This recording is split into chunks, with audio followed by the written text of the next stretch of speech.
didn't crash. It didn't explode. It didn't tear through metal. It rose. In 1997, a sound emerged from the deep Pacific Ocean. It lasted less than a minute, yet it was detected by underwater microphones placed thousands of kilometers apart. That means it wasn't small. It wasn't local. It crossed an ocean. Scientists later gave it a simple name, the Bloop. But the name feels smaller than what was recorded.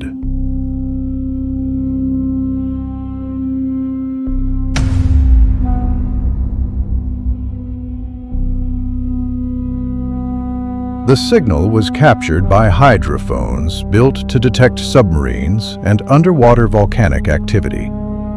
These systems are trained to recognize patterns: earthquakes, shifting tectonic plates, ship engines moving through water. This pattern was different. The frequency rose steadily over time. Smooth, continuous, controlled, almost organic. Blue whales are the loudest animals known to exist. Their calls can travel for hundreds of kilometers underwater. This sound exceeded that range, which is impressive until you start asking what could possibly be louder.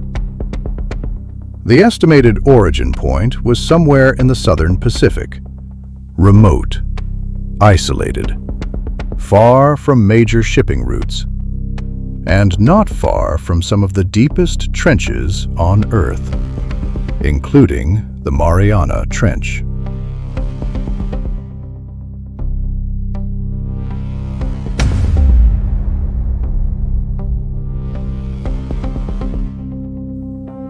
In the previous episode, we descended nearly 11,000 meters into Challenger Deep.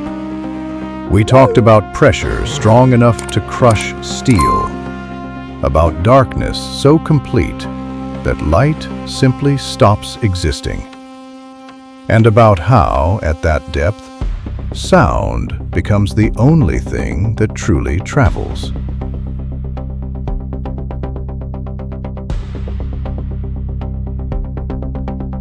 Visibility disappears within the first few hundred meters.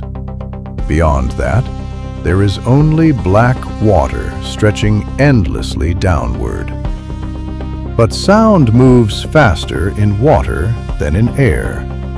It travels farther, cleaner. If something enormous existed in that darkness, you wouldn't see it first. You would hear it.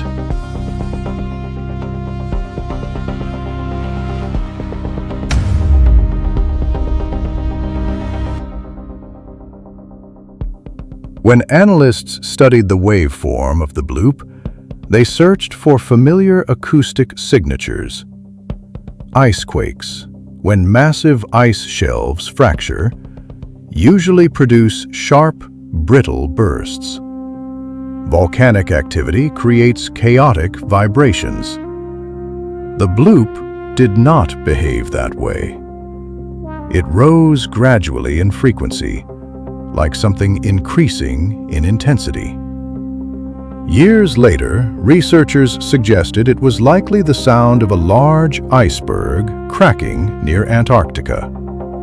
Ocean acoustics can distort and amplify those fractures across vast distances. Scientifically, that explanation makes sense. Ice breaks, pressure shifts, sound carries. Case closed.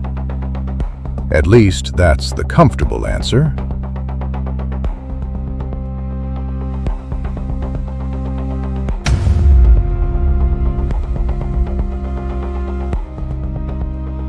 But here is what makes the story unsettling.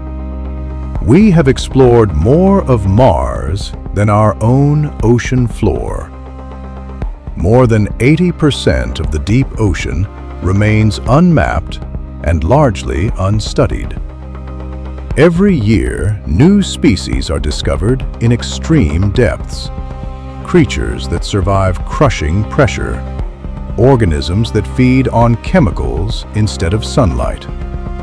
Giant squid were once dismissed as myths. Now we have footage. So the real question isn't whether strange life can exist in the deep. It's how large something could become before we ever notice. Because detection requires visibility, and in the abyss, there is none. Imagine something vast, not aggressive, not hunting, just existing in an environment that would destroy anything near the surface. Its body adapted to withstand pressures that bend steel. Its movements slow, deliberate. If it produced a low-frequency pulse designed to travel long distances through water, we might record it once and never again, which is exactly what happened.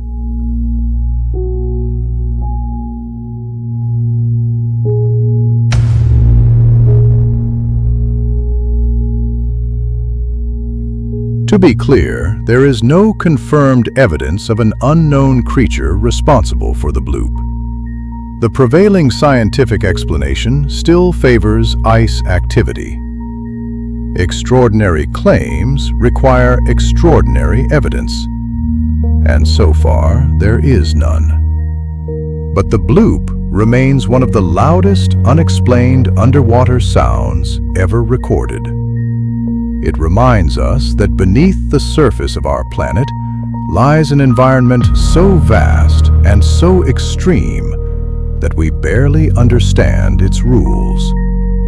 We send probes beyond our solar system. We map distant galaxies in astonishing detail. Yet below us, in our own ocean, we are still listening. The bloop may have been ice. It may have been geology. Or it may have been something moving through the dark, far below the reach of light. And for 57 seconds in 1997, the deep answered back.